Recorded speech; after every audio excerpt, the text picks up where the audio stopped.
बाबा जी और हुजूर जी की प्यारी सात संगत जी, आप सभी को प्यार भरी राधा स्वामी जी। सात संगत जी, आपसे विनती है, अगर चैनल पर नए हैं तो प्लीज चैनल को सब्सक्राइब कर लीजिए और कमेंट बॉक्स में राधा स्वामी जी जरूर लिख दीजिए और साथ साथ अपने शहर और गांव का नाम भी जरूर लिख दें, जिससे कि हम जान सके कि साखियां और सत्संग कहां से सुन रहे हैं। सात संगत जी, तभी संगत के बिल्कुल बीच से एक भाई साहब खड़े हुए, जिन्होंने एक बहुत ही भारी जैकेट पहनी थी और गले में मफलर लपेटा हुआ था। वे थोड़े झिझकते हुए पर बड़े ही दिलचस्प अंदाज में बोले कि बाबा जी राधा स्वामी, मेरा सवाल मेरी डाइट और भजन के बीच चल रहे महायुद्ध को लेकर है। बाबा जी, मैं जब से सत्संग से जुड़ा हूं, मैंने सात्विक भोजन करने का संकल्प लिया है, पर समस्या यह है कि जैसे ही मैं सुबह 3 बजे सिमरन पर बैठता हूं, मुझे नूर दिखने के बजाय गरम आगरम समोसे और जलेबियां दिखने लगती हैं। कल तो हद ही हो गई बाबा जी, जैसे ही मैंने नाम जपना शुरू किया, मेरा मन मुझसे पूछने लगा कि भाई आज नाश्ते में क्या बनेगा। और मजे की बात देखिए कि 2.5 घंटे के सिमरन में मुझे दुनिया की हर डिश का मेन्यू याद आ गया, पर मैं एक बार भी ठीक से सुरत नहीं टिका पाया। बाबा जी, क्या मेरा मन सचखंड जाने के बजाय सीधे हलवाई की दुकान पर लैंड करना चाहता है? और क्या सिमरन के वक्त इन स्वादिष्ट ख्यालों का आना भी कोई रूहानी इशारा है कि मुझे थोड़ा ज्यादा खाना चाहिए, या यह सिर्फ मन की एक बहुत बड़ी शरारत है? बाबा जी यह सुनकर बहुत ही जोर से खिलखिलाकर हंस पड़े और पूरी संगत में ठहाकों की एक गूंज उठ गई। बाबा जी हंसते हुए बोले कि भाई साहब, आपने तो रूहानियत को भी एक फूड कोर्ट बना दिया है। बाबा जी ने इसका उपाय यह बताया कि यह जो आपके साथ हो रहा है, यह आपके मन की एक बहुत ही पुरानी और मंझी हुई चाल है। बाबा जी बोले कि मन जानता है कि अगर आप सिमरन में एकाग्र हो गए तो उसकी हुकूमत खत्म हो जाएगी, इसलिए वह आपको उन चीजों का लालच देता है जिनमें उसे सबसे ज्यादा स्वाद आता है। बाबा जी ने हंसते हुए उन भाई साहब को समझाया कि जब आप सिमरन पर बैठते हैं और मन को दबाने की कोशिश करते हैं, तो वह विद्रोह करता है और उसे वे सारी चीजें याद आने लगती हैं जो उसे बाहर खींच सके। बाबा जी ने सलाह दी कि सिमरन पर बैठने से पहले मन को कहिए कि भाई 2.5 घंटे के बाद तुझे जो चाहिए वह मिलेगा, पर अभी सिर्फ मालिक की बात होगी। बाबा जी बोले कि पेट खाली हो तो सुर चढ़ना आसान होता है, पर अगर मन में समोसों की भीड़ लगी हो तो फिर वह चढ़ाई मुश्किल हो जाती है। बाबा जी ने मुस्कुराते हुए कहा कि अगली बार जब सिमरन में जलेबी याद आए तो मन को कहिए कि यह मिठास तो थोड़ी देर की है, पर वह नाम की मिठास तो जन्मों जन्मों की भूख मिटा देगी। बाबा जी ने कहा कि अपने मन को दोस्त बनाइए, उसे डराइए मत, उसे प्यार से समझाइए कि असली स्वाद तो अंदर है, बाहर तो सिर्फ परछाई है। अभी हंसी का यह माहौल थमा ही था कि एक बहन जी खड़ी हुई, जिन्होंने बड़े ही सलीके से अपना सिर ढका हुआ था, पर उनके चेहरे पर थोड़ी चिंता और थोड़ी मासूमियत थी। उन्होंने पूछा कि बाबा जी, राधा स्वामी, मेरा सवाल मेरे पति के भजन करने के तरीके को लेकर है। बाबा जी, मेरे पति पिछले 10 साल से नामदान लिए हुए हैं और रोज 2.5 घंटे बैठते भी हैं, पर समस्या यह है कि जैसे ही यह सिमरन शुरू करते हैं, 5 मिनट बाद ही इनके खराटे गूंजने लगते हैं। कल तो इन्होंने कमाल कर दिया। सिमरन खत्म करने के बाद मुझसे बोले कि आज तो मालिक की बड़ी दया हुई। मुझे अंदर बहुत ही मजबूत शब्द सुनाई दे रहा था। बाबा जी, मैंने इन्हें नहीं बताया कि वह शब्द नहीं था, बल्कि इनके अपने ही खर्राटों की गूंज थी, जिससे पूरा कमरा हिल रहा था। बाबा जी, क्या सोकर की गई इस नींद वाली भक्ति का भी कोई फल मिलता है? और क्या मुझे इन्हें जगाना चाहिए, या यह सोचकर छोड़ देना चाहिए कि चलो कम से कम मालिक के घर में सो तो रहे हैं? बाबा जी ने यह सुना तो वे अपनी हंसी रोक ही नहीं पाए और उन्होंने अपना सिर नीचे झुका लिया। पूरी संगत हंसी के मारे लोटपोट हो रही थी। बाबा जी ने हंसते हुए उन भाई साहब की तरफ देखा जो बगल में ही बैठे थे और अपना सिर खुजला रहे थे। बाबा जी हंसते हुए बोले कि भाई साहब, आप तो बड़े भारी महात्मा निकले, आपने तो नींद को ही समाधि बना लिया। बाबा जी ने बहुत ही मजेदार तरीके से समझाया कि यह जो खर्राटों वाली भक्ति है, यह सचखंड नहीं बल्कि सिर्फ नींद की नगरी तक ले जाती है। बाबा जी बोले कि सिमरन का मतलब है जागना, सोना नहीं। जब आप सिमरन पर बैठते हैं और आपकी रीढ़ की हड्डी झुक जाती है तो सूरत नीचे की ओर गिरने लगती है और नींद हावी हो जाती है। बाबा जी ने इसका समाधान यह बताया कि सिमरन पर बैठने से पहले थोड़ा टहल लें, अपनी पीठ सीधी रखें और अगर नींद ज्यादा आए तो अपनी आंखों पर थोड़ा ठंडा पानी डाल लें। बाबा जी ने मुस्कुराते हुए कहा कि भाई साहब, मालिक को वह हाजिरी मंजूर है जो पूरी चेतना और होश के साथ लगाई जाए। बाबा जी ने उन बहन जी को सलाह दी कि अगली बार जब यह शब्द सुनने के बजाय खर्राटे ले तो आप इन्हें प्यार से जगा दीजिए, क्योंकि सोकर समय गंवाना भक्ति नहीं है। बाबा जी बोले कि मन बड़ा चतुर है, वह भक्ति के समय शरीर को सुला देता है ताकि रूह जाग न सके। सत्संग की यह चर्चा अब थोड़े गहरे और संजीदा विषय की ओर मुड़ी जब एक युवा लड़का खड़ा हुआ जिसके चेहरे पर बहुत सी उलझनें दिख रही थी। उसने पूछा कि बाबा जी राधा स्वामी, मैं आज के इस बहुत ही प्रतिस्पर्धी युग में रहता हूं जहां हर कोई सफलता के पीछे अंधा होकर भाग रहा है। मेरे बॉस और मेरे साथ काम करने वाले लोग कहते हैं कि अगर तुम्हें आगे बढ़ना है तो तुम्हें थोड़ा बहुत झूठ, चालाकी और राजनीति करनी ही पड़ेगी। मैं एक सत्संगी होने के नाते ईमानदारी से काम करना चाहता हूं, पर मुझे अक्सर स्लो और बेवकूफ कहा जाता है। कभी कभी मुझे डर लगता है कि कहीं मैं इस दुनिया की दौड़ में बहुत पीछे ना रह जाऊं और मेरे परिवार को कष्ट ना हो। क्या रूहानियत हमें दुनिया में असफल होना सिखाती है, या क्या कोई ऐसा तरीका है कि मैं ईमानदार रहकर भी इस कलयुग में सफल हो सकूं? बाबा जी ने उस युवक की बात बहुत ही ध्यान से सुनी और उनके चेहरे पर एक बहुत ही गंभीर और पिता जैसी करुणा आ गई। बाबा जी बोले कि बेटा, तुम्हारी यह समस्या आज के हर नौजवान की है। बाबा जी ने बहुत ही गहरे स्वर में उसे समझाया कि रूहानियत तुम्हें कमजोर नहीं बल्कि दुनिया का सबसे मजबूत इंसान बनाना सिखाती है। बाबा जी बोले कि यह जो लोग तुम्हें बेवकूफ कह रहे हैं वे दरअसल तुम्हारी ईमानदारी की ताकत को नहीं जानते। बाबा जी ने समझाया कि सफलता का मतलब सिर्फ बैंक बैलेंस या ऊंचा पद नहीं है, बल्कि सफलता का असली मतलब है मन की शांति। बाबा जी बोले कि जो लोग झूठ और चालाकी से ऊपर चढ़ रहे हैं वे हर पल एक खौफ में जीते हैं कि कब उनका पर्दाफाश हो जाएगा। बाबा जी ने उसे बहुत ही सुंदर सलाह दी कि तुम अपना काम इतनी मेहनत, काबिलियत और ईमानदारी से करो कि तुम्हारी कंपनी को तुम्हारी जरूरत हो, तुम्हें उनकी चापलूसी की जरूरत ना पड़े। बाबा जी ने आश्वासन दिया कि जब तुम ईमानदारी से अपना कर्म करते हो तो कुल मालिक खुद तुम्हारी जिम्मेदारी लेता है। बाबा जी बोले कि हो सकता है तुम्हारी तरक्की की रफ्तार उन चालाक लोगों से थोड़ी कम हो, पर तुम्हारी नींद इतनी मजबूत होगी कि कोई भी तूफान तुम्हें हिला नहीं पाएगा। बाबा जी ने मुस्कुराते हुए कहा कि अपनी रात की नींद और अपने मन का सुकून कभी पैसों के लिए मत बेचना, क्योंकि जब तुम रात को आईने में अपनी आंखों में आंखें डालकर कह सको कि मैंने आज किसी का बुरा नहीं किया, वही तुम्हारी सबसे बड़ी जीत है। इसी कड़ी में एक मध्यम आयु की महिला खड़ी हुई जिनकी आवाज में एक दर्द साफ महसूस किया जा सकता था। उन्होंने पूछा कि बाबा जी, मेरे अपने परिवार में, मेरे ससुराल में मेरा बहुत अपमान किया जाता है। मैंने हमेशा सबका भला चाहा, सबकी सेवा की, पर बदले में मुझे सिर्फ कड़वे शब्द और तिरस्कार ही मिला। अब स्थिति यह है कि जब मैं सिमरन पर बैठती हूं तो मुझे वही अपमानजनक शब्द याद आते हैं और मेरा मन बदले की भावना से भर जाता है। मुझे लगता है कि मैं उन लोगों को कभी माफ नहीं कर पाऊंगी। क्या ऐसी नफरत के साथ मेरा मालिक के घर में प्रवेश संभव है? मैं इस जहर से कैसे आजाद हूं? बाबा जी का हृदय यह सुनकर भर आया और उन्होंने बहुत ही कोमल स्वर में कहा कि बेटी, यह जो नफरत तुम पाल रही हो यह दरअसल उन लोगों की जीत है जिन्होंने तुम्हारा अपमान किया है। बाबा जी ने बहुत ही गहराई से समझाया कि जब तुम किसी के प्रति नफरत रखती हो तो तुम अपनी रूह की डोर उनके हाथों में दे देती हो। वे तो अपना जीवन जी रहे हैं, पर तुम्हारी शांति उनकी यादों ने छीन ली है।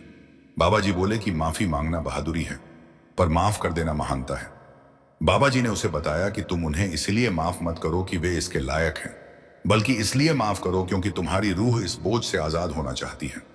बाबा जी बोले कि जब तुम सिमरन में बैठती हो तो उन लोगों को मालिक के हवाले कर दो और कहो कि हे मालिक, मैंने इन्हें माफ किया, अब तू इन्हें संभाल। बाबा जी ने समझाया कि जब तुम अपनी मुट्ठी खोल दोगी और नफरत को जाने दोगी तभी मालिक उसमें अपना प्रेम और नूर भर सकेगा। बाबा जी बोले कि दूसरों का व्यवहार उनका कर्म है, पर उस पर तुम्हारी प्रतिक्रिया तुम्हारा कर्म है। अपने कर्म को खराब मत करो, बल्कि अपनी शांति को मालिक के चरणों में समर्पित कर दो। बाबा जी ने बहुत ही प्यार से कहा कि जो तुम्हारे साथ हुआ वह तुम्हारे कर्मों का एक कर्ज था जो अब उतर गया है। अब आगे बढ़ो और उस मालिक के प्यार में डूब जाओ जो तुम्हें कभी अकेला नहीं छोड़ेगा। संगत जी, इसके बाद अगला सवाल पूछने के लिए संगत के पीछे की कतारों से एक भाई साहब खड़े हुए जिन्होंने बहुत ही महंगा सूट पहना था और वे किसी बड़ी कंपनी के मालिक लग रहे थे। उन्होंने बड़े ही आत्मविश्वास के साथ अपना सवाल रखा और बोले कि बाबा जी राधा स्वामी, मेरा सवाल मेरी व्यावसायिक सफलता और भक्ति के बीच के संतुलन को लेकर है। बाबा जी, मैं एक बहुत बड़ा बिजनेस चलाता हूं जहां हर पल करोड़ों का लेन देन होता है और मुकाबला इतना सख्त है कि अगर मैं एक पल के लिए भी पलक झपकाऊं तो मेरा कॉम्पिटिटर मुझे पीछे छोड़ देगा। मेरे दिमाग में 24 घंटे व्यापार की रणनीतियां चलती रहती हैं। मैं जब सिमरन पर बैठता हूं तो मुझे शब्द की धुन सुनाई देने के बजाय शेयर बाजार के उतार चढ़ाव और नई डील्स की बातें याद आती हैं। कभी कभी मुझे डर लगता है कि कहीं मैं इस पैसे की दौड़ में अपनी रूह को तो नहीं खो रहा। क्या एक सफल बिजनेसमैन कभी एक अच्छा सत्संगी बन सकता है, या क्या मुझे तरक्की के लिए अपनी शांति की बलि देनी ही पड़ेगी? बाबा जी यह सुनकर बहुत ही गहराई से मुस्कुराए और उन्होंने उन भाई साहब को बड़े गौर से देखा। बाबा जी हंसते हुए बोले कि भाई साहब, आप तो सिमरन में भी अपना प्रॉफिट एंड लॉस ढूंढ रहे हैं। बाबा जी ने बहुत ही सूक्ष्मता से समझाया कि व्यापार करना या पैसा कमाना कोई पाप नहीं है, बल्कि यह तो आपका सांसारिक फर्ज है। बाबा जी ने इसका उपाय यह बताया कि समस्या पैसे में नहीं है, समस्या उस पकड़ में है जो आपने पैसे पर बना रखी है। बाबा जी बोले कि आप अपने दफ्तर में पूरे दिमाग और मेहनत के साथ काम कीजिए, पर जैसे ही आप दफ्तर का दरवाजा बाहर से बंद करें तो अपने उन ख्यालों को भी वहीं छोड़ दीजिए। बाबा जी ने एक बहुत ही सुंदर उदाहरण दिया कि जैसे एक कमल का फूल कीचड़ में रहता है पर उससे लिप्त नहीं होता, वैसे ही आप व्यापार की दुनिया में रहिए पर व्यापार को अपने अंदर मत आने दीजिए। बाबा जी ने हंसते हुए कहा कि सिमरन के वक्त जब शेयर बाजार याद आए तो मन को कहिए कि भाई, जिस मालिक ने यह सारा ब्रह्मांड बनाया है वह मेरे छोटे से बिजनेस को भी संभाल लेगा। अभी मुझे उसके साथ अपनी डील पक्की करने दो। बाबा जी ने सलाह दी कि सफलता का असली पैमाना यह नहीं है कि आपके पास कितना धन है, बल्कि यह है कि आप उस धन के बीच रहकर भी कितने शांत हैं। बाबा जी बोले कि ईमानदारी से कमाया हुआ धन और निष्काम भाव से किया गया व्यापार भी एक तरह की सेवा है, बशर्ते आप उसमें अहंकार को शामिल ना करें। अभी पंडाल में एक शांति छाई ही थी कि एक नौजवान लड़की खड़ी हुई जिसकी आंखों में एक अजीब सी उदासी और दर्द साफ दिख रहा था। उसने बहुत ही धीमी आवाज में पूछा कि बाबा जी, राधा स्वामी, मेरा सवाल रिश्तों में मिलने वाली चोट को लेकर है। बाबा जी, मैंने जिस इंसान पर सबसे ज्यादा भरोसा किया उसने मेरा दिल तोड़ दिया और मुझे ऐसी स्थिति में छोड़ दिया जहां मुझे अब हर रिश्ता झूठा लगता है। मैं जब सिमरन पर बैठती हूं तो मुझे वही पुरानी बातें, वही वादे और वही करवाहट याद आती है। मेरा मन हर पल बदले की भावना से जलता रहता है। मुझे लगता है कि क्या ईमानदारी और प्रेम की इस दुनिया में कोई कीमत है? मैं इस मानसिक नर्क से बाहर कैसे निकलूं? क्या मेरा सिमरन मुझे इस दर्द से आजाद कर पाएगा? बाबा जी का चेहरा यह सुनकर अत्यंत करुणा से भर गया। बाबा जी बहुत ही शांत और रूहानी लहजे में बोले कि बेटी, यह जो तुम्हें दर्द महसूस हो रहा है, यह दरअसल उस झूठे मोह का टूटना है जिसे तुम सच्चा प्यार समझ बैठी थी। बाबा जी ने बहुत ही गहरे शब्दों में उसे समझाया कि दुनिया के यह रिश्ते अक्सर कर्मों के लेन देन पर टिके होते हैं। वह इंसान तुम्हारी जिंदगी में एक कर्ज चुकाने आया था जो अब पूरा हो गया है। बाबा जी बोले कि तुम उसे दोष दे रही हो, पर असल में कुदरत तुम्हें उस रास्ते से हटाकर किसी बेहतर मंजिल की तरफ ले जाना चाहती थी। बाबा जी ने इसका समाधान यह बताया कि जब तक तुम उससे नफरत करोगी तब तक तुम एक अदृश्य जंजीर से उससे जुड़ी रहोगी। बाबा जी बोले कि आजादी मास्क कर देने में है। बाबा जी ने बहुत ही प्यार से उसे सलाह दी कि सिमरन में जब उसकी याद आए तो मालिक से प्रार्थना करो कि हे मालिक, उसे भी सद्बुद्धि दे और मुझे इतनी हिम्मत दे कि अपनी रूह को इस जहर से साफ कर सकूं। बाबा जी ने मुस्कुराते हुए कहा कि जिस दिन तुम्हें उस सच्चे मालिक का प्यार मिल गया उस दिन तुम्हें दुनिया के यह सारे धोखे बहुत छोटे लगने लगेंगे। बाबा जी बोले कि तुम्हारा दिल टूटा है ताकि उसमें उस परमात्मा का नूर समा सके, इसलिए इस दर्द को एक अवसर समझो और अपनी सूरत को उस शब्द से जोड़ो जो कभी धोखा नहीं देता। तभी एक बुजुर्ग सज्जन खड़े हुए जो काफी गुस्से में लग रहे थे। उन्होंने अपनी पत्नी की ओर इशारा करते हुए कहा कि बाबा जी, राधा स्वामी मेरी पत्नी पिछले 20 साल से सत्संग से जुड़ी है, पर इसके व्यवहार में आज तक कोई बदलाव नहीं आया। यह सेवा के नाम पर दिनरा डेरे में या सत्संग घर में पड़ी रहती है, पर घर में बच्चों का और मेरा बिल्कुल ध्यान नहीं रखती। घर में धूल जमी रहती है, खाना समय पर नहीं मिलता, और अगर मैं कुछ कहूं तो कहती है कि मैं तो सेवा कर रही हूं। बाबा जी, क्या घर की जिम्मेदारियों को छोड़कर की गई यह सेवा मालिक को मंजूर है? और क्या सत्संग हमें अपने परिवार के प्रति लापरवाह होना सिखाता है? बाबा जी यह सुनकर थोड़े गंभीर हुए, पर उनके चेहरे पर अभी भी वह मधुर मुस्कान थी। बाबा जी ने उन माताजी की ओर देखा और बहुत ही स्पष्ट शब्दों में कहा कि बेटी, यह जो तुम कर रही हो यह सेवा नहीं बल्कि अपने फर्ज से भागना है। बाबा जी ने बहुत ही कड़वी मगर सच्ची बात कही कि मालिक के दरबार में उस सेवा की कोई कीमत नहीं है जो अपनों के दिल दुखाकर की जाए। बाबा जी बोले कि तुम्हारा पहला सत्संग घर तुम्हारा अपना परिवार है। अगर तुम्हारे बच्चे भूखे हैं या तुम्हारा पति परेशान है और तुम यहां आकर बर्तन मांज रही हो तो वह बर्तन मांजना सिर्फ एक शारीरिक क्रिया है, रूहानी कमाई नहीं। बाबा जी ने समझाया कि सच्चा सत्संगी वह है जो अपने घर को स्वर्ग बनाए। बाबा जी ने सलाह दी कि पहले अपने घर की जिम्मेदारियां पूरी करो, अपने परिवार को वह प्यार और समय दो जिसके वे हकदार हैं, और फिर जो समय बचे उसमें सेवा करो। बाबा जी बोले कि जब तुम घर के काम खुशी खुशी और मालिक की याद में करती हो तो वह भी एक बहुत बड़ी सेवा बन जाती है। बाबा जी ने मुस्कुराते हुए उन भाई साहब को भी कहा कि आप भी इन्हें थोड़ा सहयोग दीजिए, धमईदान तो ही दीजिए ताकि इन्हें भी रूहानियत के लिए समय मिल सके। बाबा जी बोले कि भक्ति और गृहस्थी एक गाड़ी के दो पहिए हैं, अगर एक भी खराब हुआ तो यात्रा सफल नहीं होगी। सत्संग की यह चर्चा अब और भी दिलचस्प मोड़ पर पहुंच गई जब एक युवा लड़का खड़ा हुआ जिसने हाथ में एक छोटा सा कैमरा पकड़ रखा था। उसने पूछा कि बाबा जी राधा स्वामी, मैं एक कंटेंट क्रिएटर हूं और मेरा काम ही सोशल मीडिया पर वीडियो बनाना है। लोग कहते हैं कि इंटरनेट माया का सबसे बड़ा जाल है और सत्संगियों को इससे दूर रहना चाहिए, पर मेरी तो रोजी रोटी ही इसी से चलती है। क्या मैं इस चकाचौंध वाली दुनिया में रहकर अपनी सूरत को बचा सकता हूं? और क्या रूहानियत हमें आधुनिक तकनीक से दूर रहने के लिए कहती है? बाबा जी यह सुनकर बहुत ही मजेदार तरीके से हंसे और बोले कि बेटा, तकनीक कोई दुश्मन नहीं है, दुश्मन तो हमारी वह आसक्ति है जो हम उसके साथ जोड़ लेते हैं।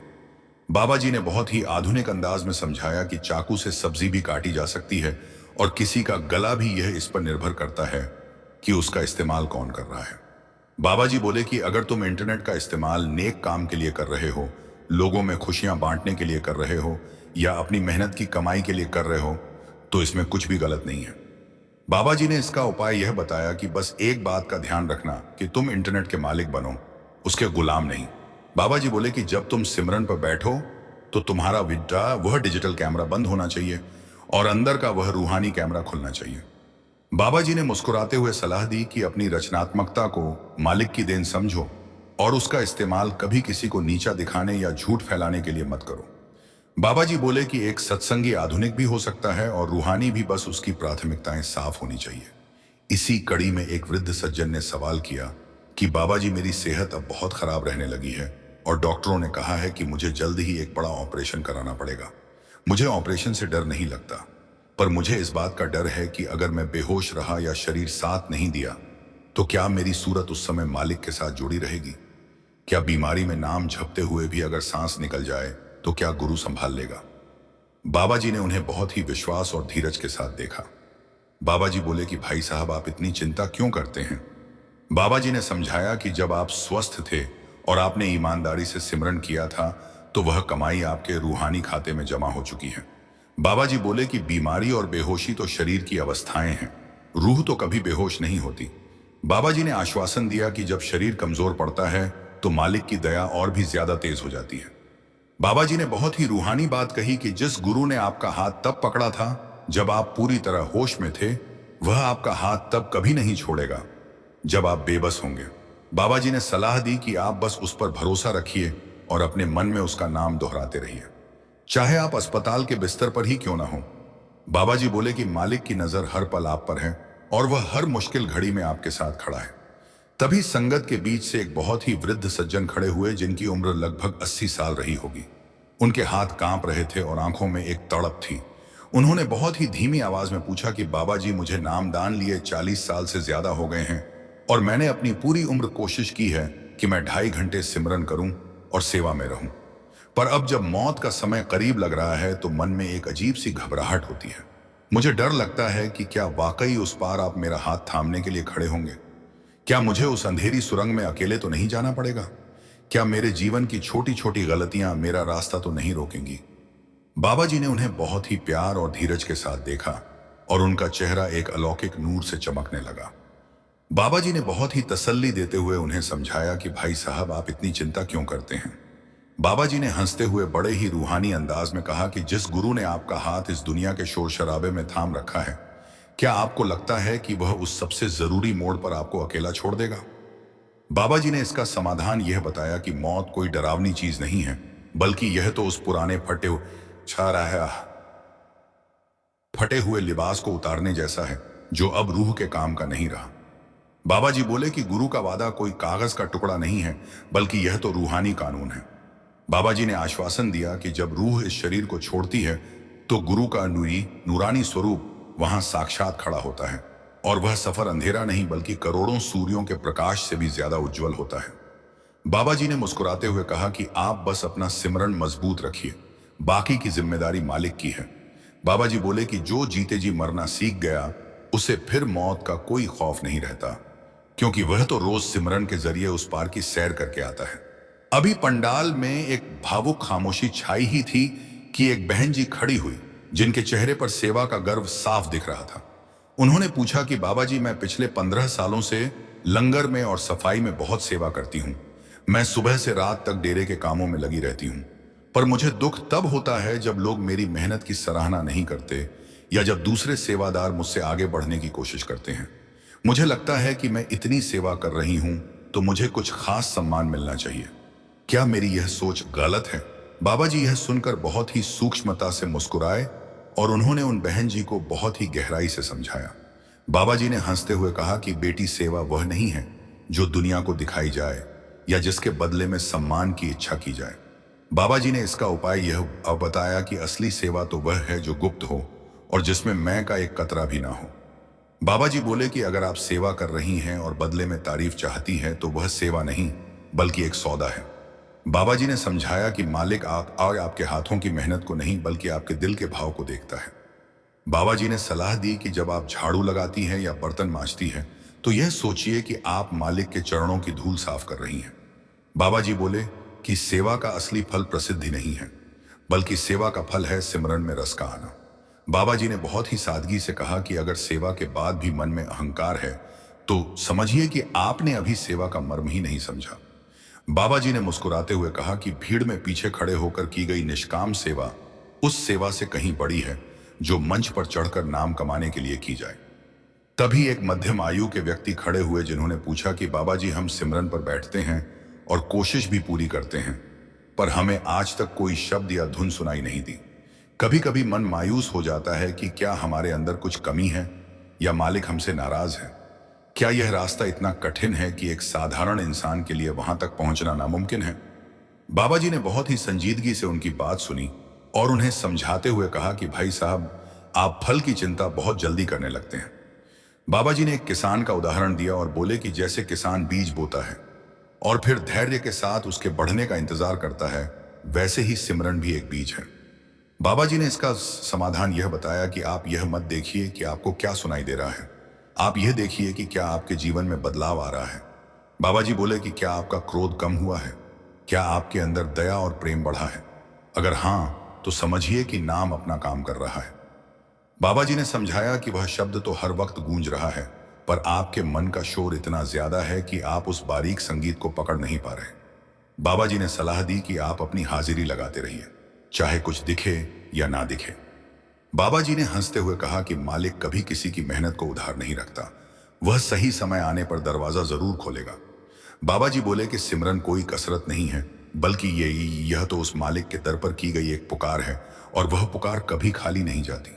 सत्संग की यह रूहानी चर्चा अब अपने शिखर पर पहुंच रही थी जब एक मां खड़ी हुई और उन्होंने अपनी चिंता जाहिर की। उन्होंने कहा कि बाबा जी, आज की दुनिया में बच्चों को रूहानियत से जोड़ना बहुत मुश्किल हो गया है। वे इंटरनेट और बाहरी चमक धमक में इतने खो गए हैं कि उन्हें सत्संग की बातें बोरिंग लगती हैं। मैं उन्हें बहुत समझाती हूँ, डराती भी हूं, पर वे नहीं सुनते। मैं क्या करूं कि मेरे बच्चे भी इस रास्ते पर चल सके?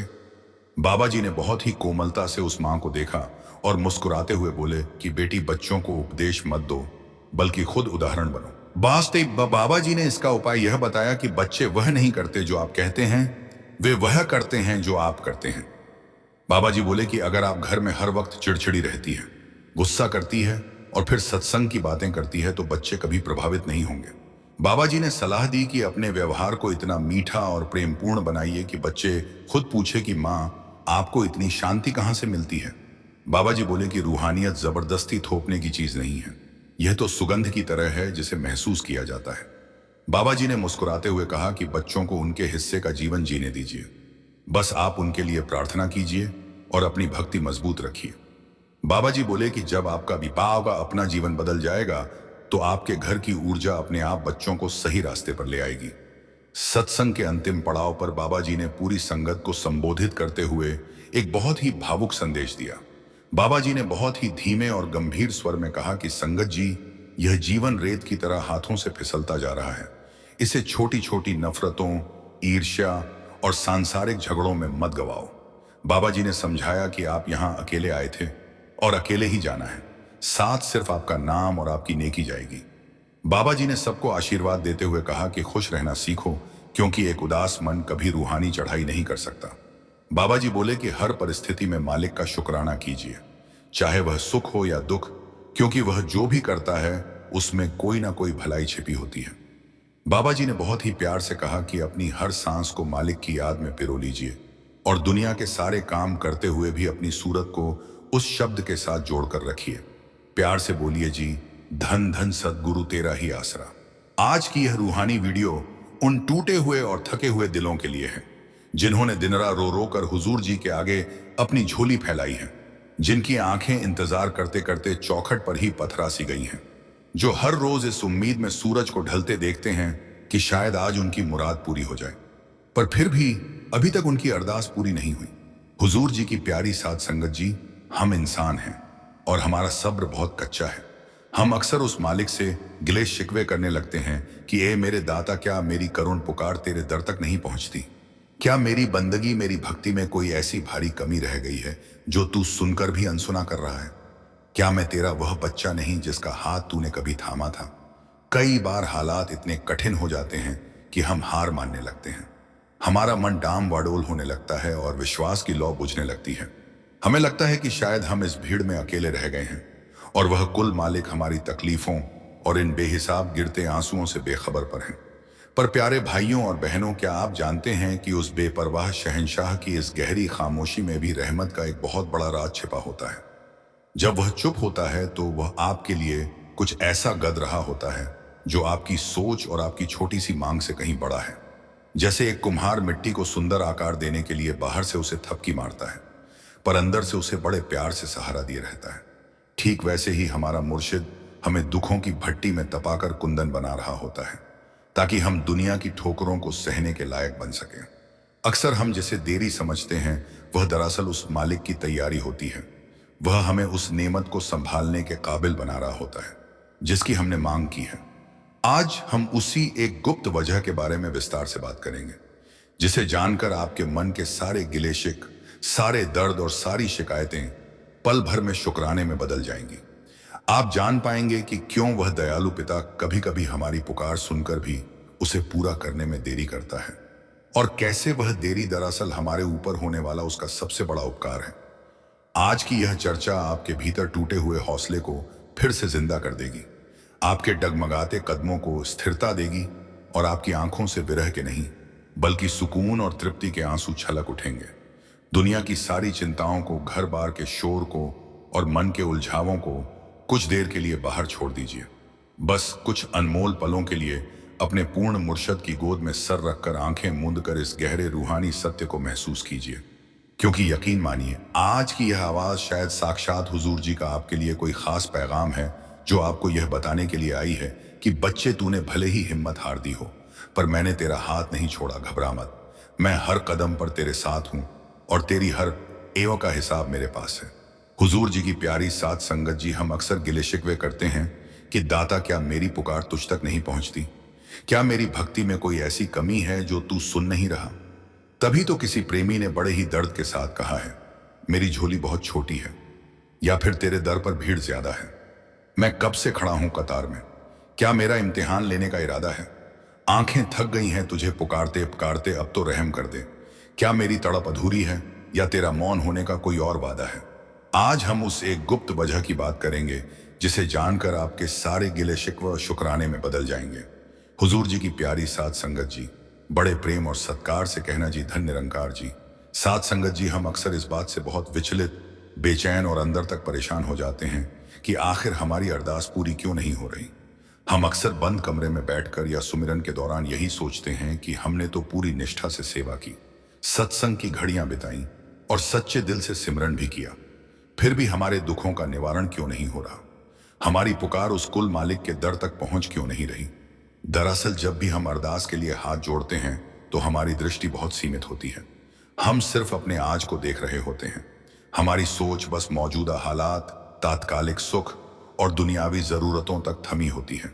हमें लगता है कि जो चीज हम आज मांग रहे हैं वही हमारे जीवन का एकमात्र समाधान है और वही हमारे लिए सबसे श्रेष्ठ है। पर जरा गहराई से उस दातार के बारे में सोचिए जो त्रिकालदर्शी है। वो मालिक जो सृष्टि के हर जर्रे का हाल जानता है।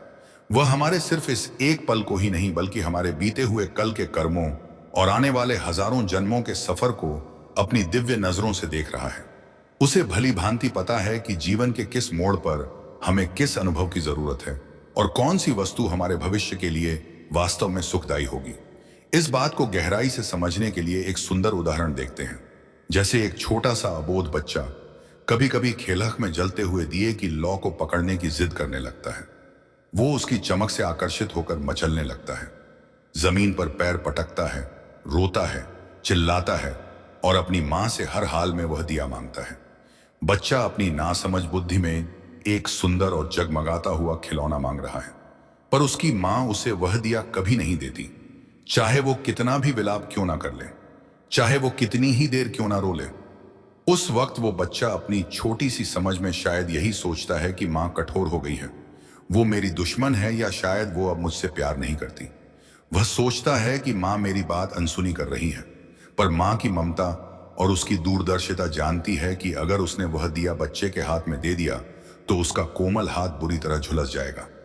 मां बच्चे की जिद को पूरा करने से ज्यादा उसकी सुरक्षा को जरूरी मानती है।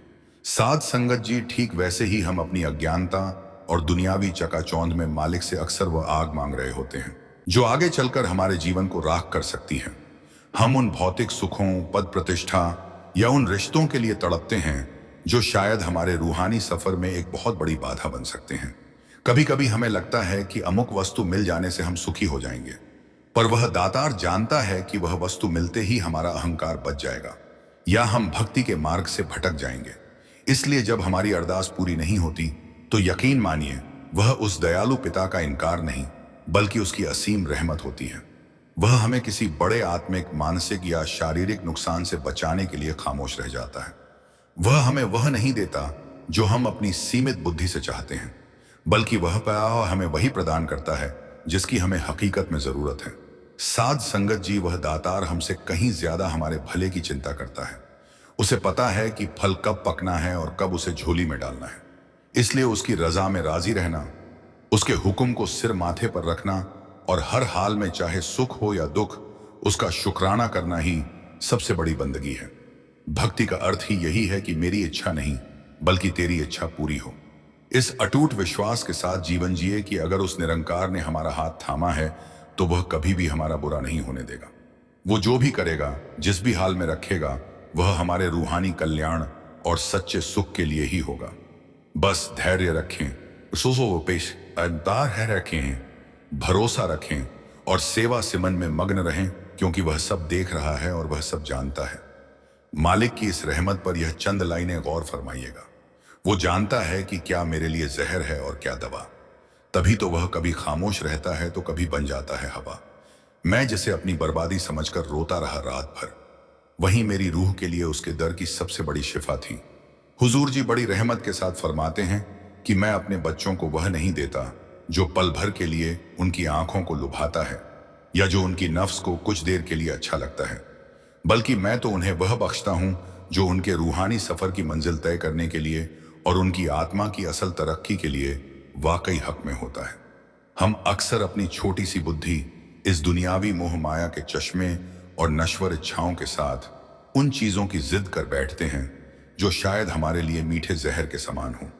लेकिन वह दयालु पिता हमारी इस नादानी, हमारी अज्ञानता और हमारी इस रूहानी बेबसी पर भी बेइंतार रहम करता है।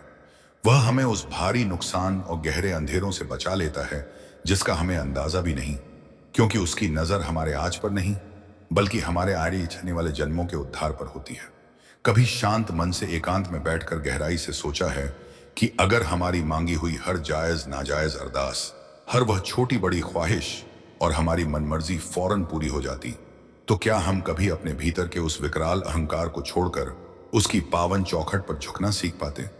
क्या हम कभी उसकी महकती हुई चरणों की धूल तक पहुंचने का वह संकरा और पवित्र रास्ता ढूंढ पाते? शायद कभी नहीं, क्योंकि इंसान की फितरत है कि वह खुशियों की जगह चौंध और सफलता के मद में अक्सर अपने रब को भूलकर खुद को ही करता धरता मान बैठता है।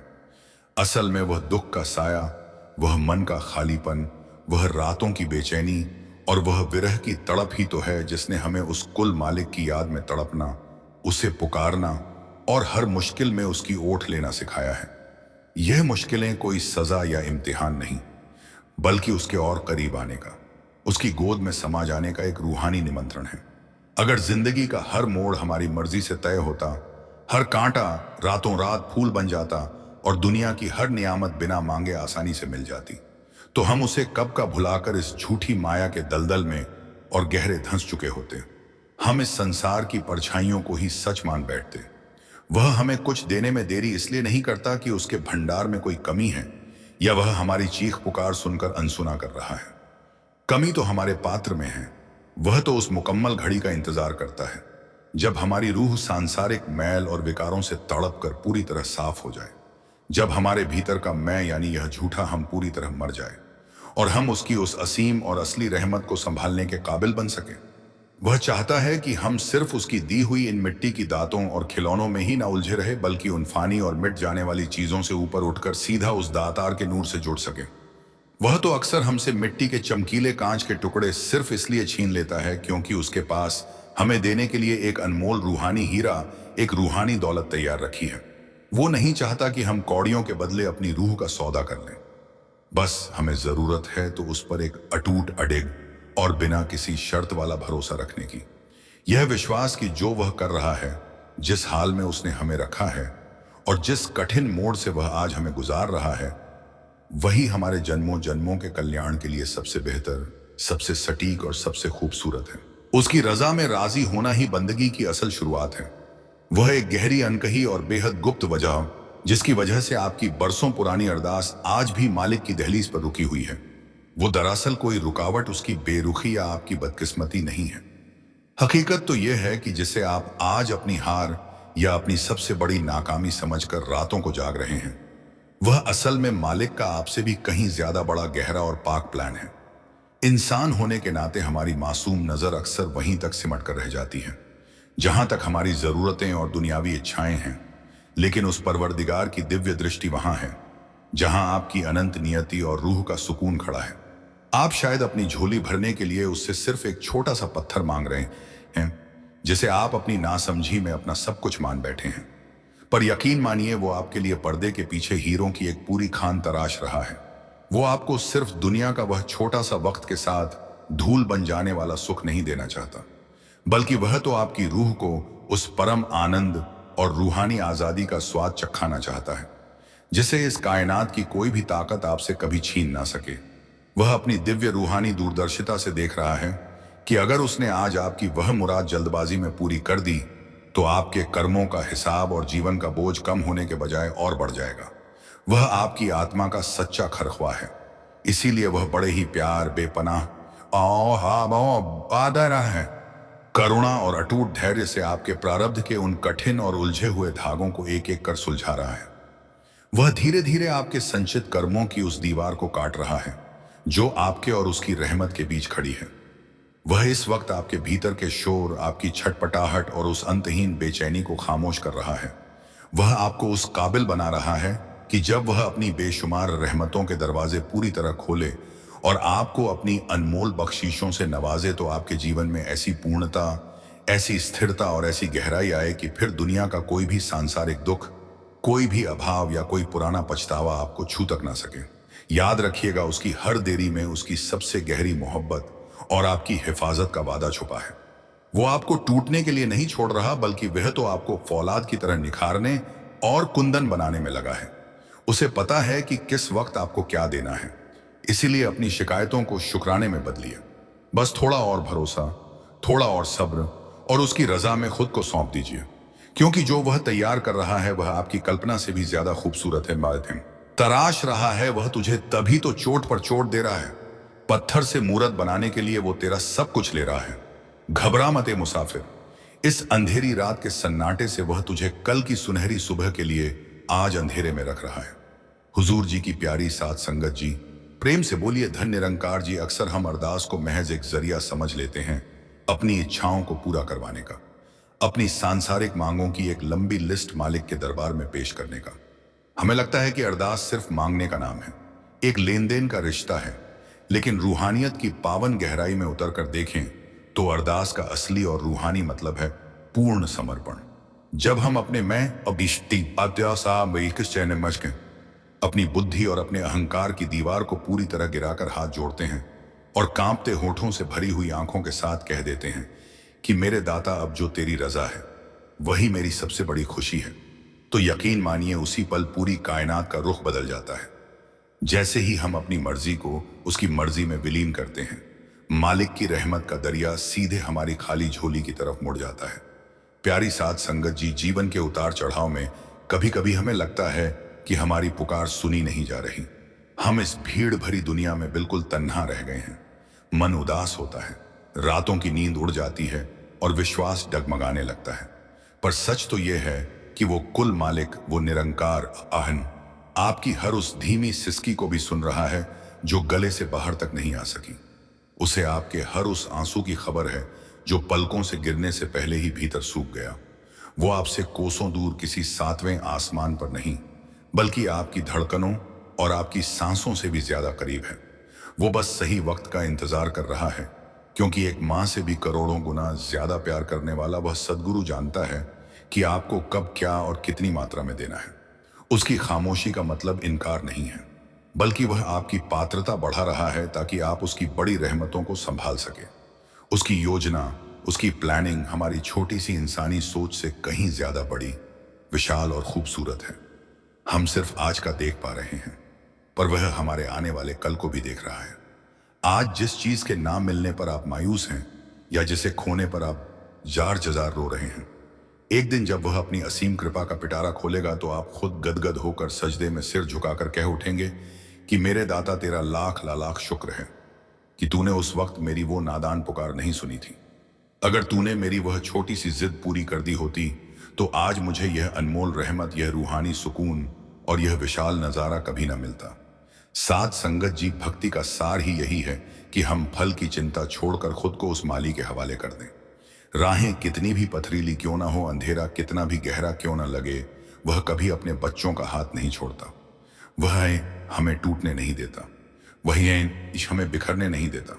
वह थाम लेता है हमें गिरने से पहले ही। बस हमें अपनी जीवन की डोर पूरी निष्ठा के साथ उसके हाथ में सौंपनी होगी। फिर देखिएगा जो बोझ आप बरसों से अपने कंधों पर उठाए घूम रहे थे, वह कैसे फूलों की तरह हल्का हो जाता है।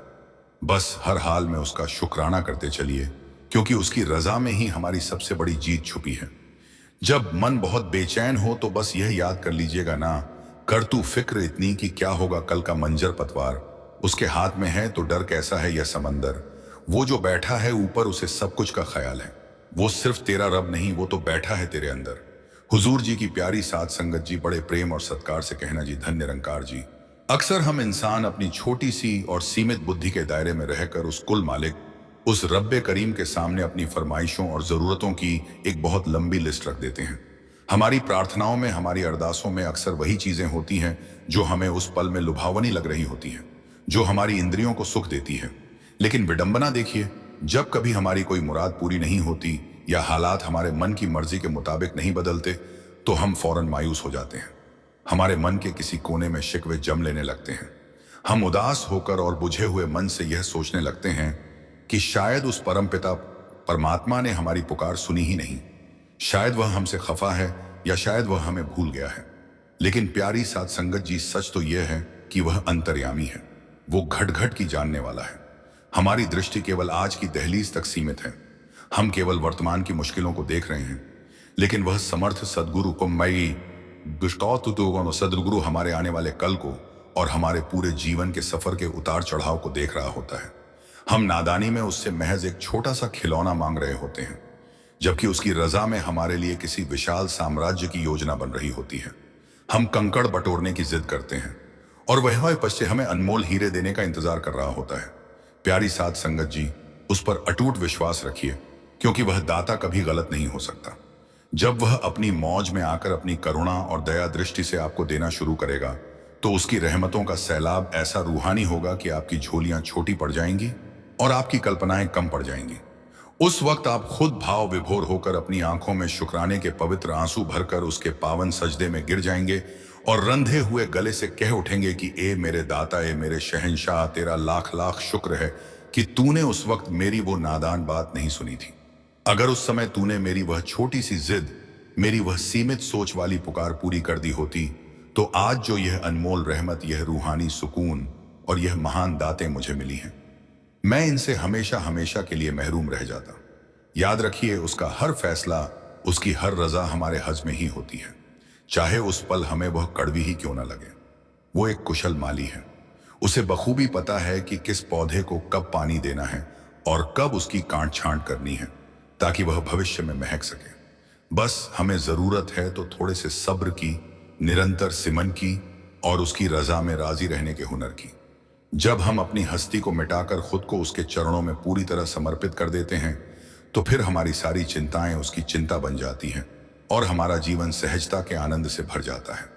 अंत में बस यही विनती मालिक के चरणों में, दाता मेरी अरदास पूरी हो या ना हो, बस तेरा प्यार कम ना हो, चाहे सारी दुनिया रूठ जाए, बस तेरी नजर मुझ पर कम ना हो। तू जो दे वह भी मंजूर, तू जो ना दे वह भी मंजूर। बस तेरे चरणों से यह रूह कभी एक पल के लिए भी दूर ना हो। उम्मीद है कि आज की इस रूहानी चर्चा और रूह रूह से निकली इन बातों ने आपके मन की बेचैनी को शांत कर आपकी रूह को एक नई तसल्ली और गहरा सुकून दिया होगा। अक्सर हम अपनी इस छोटी सी और सीमित बुद्धि से उस कुल मालिक के असीम और अथाह फैसलों को परखने की कोशिश करते हैं, लेकिन सच तो यह है कि असल आनंद, आत्मिक खुशी और आंतरिक शांति केवल उसकी रजा को, उसकी मौज को सिर माथे स्वीकार करने में ही छिपी है। जब हम उसके फैसलों पर सवाल उठाना और शक करना छोड़ देते हैं, यकीन मानिए वहीं से हमारी सच्ची बंदगी और इबादत की शुरुआत होती है।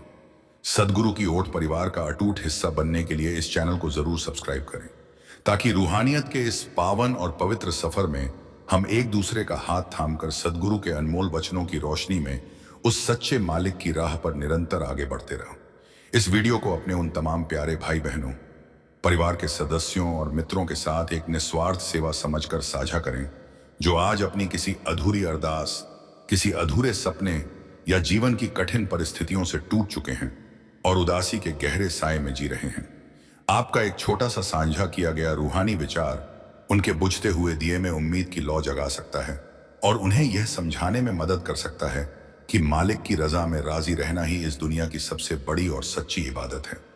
वीडियो को लाइक करके अपनी रूहानी हाजिरी उस मालिक के दरबार में दर्ज कराएं और नीचे कमेंट बॉक्स में पूरे प्रेम, अटूट श्रद्धा और भाव के साथ राधा स्वामी जी तेरी रजा में ही मेरी खुशी है लिखकर उस कुल मालिक के प्रति अपना विश्वास और पूर्ण समर्पण जाहिर करें। चलते चलते बस अपने हृदय की गहराई में इतना याद रखिए कि वह रहम दिलदाता, वह दया का असीम सागर आपकी झोली कभी खाली नहीं रहने देगा। वह जानता है कि आपको कब क्या और कितना देना है। बस थोड़ा सब्र रखिए, थोड़ा धीरज धरिए और उसे अपने ढंग से, अपनी मौज से और सबसे सही वक्त पर अपनी अनमोल नेमतें और रहमतें बरसाने का मौका दीजिए। उसकी हर योजना पर, उसके हर खेल पर पूरा यकीन रखिए, क्योंकि वह घट घट की जानने वाला है। वह रूहों का रखवाला है और वह जो भी करेगा आपके हक में सबसे बेहतर, सुखदायी और कल्याणकारी ही होगा। आपकी हर मुश्किल का हल उसके पास है, बस अपनी डोर उसे सौंप दीजिए। संगत जी, आप सभी को प्यार भरी राधा स्वामी जी।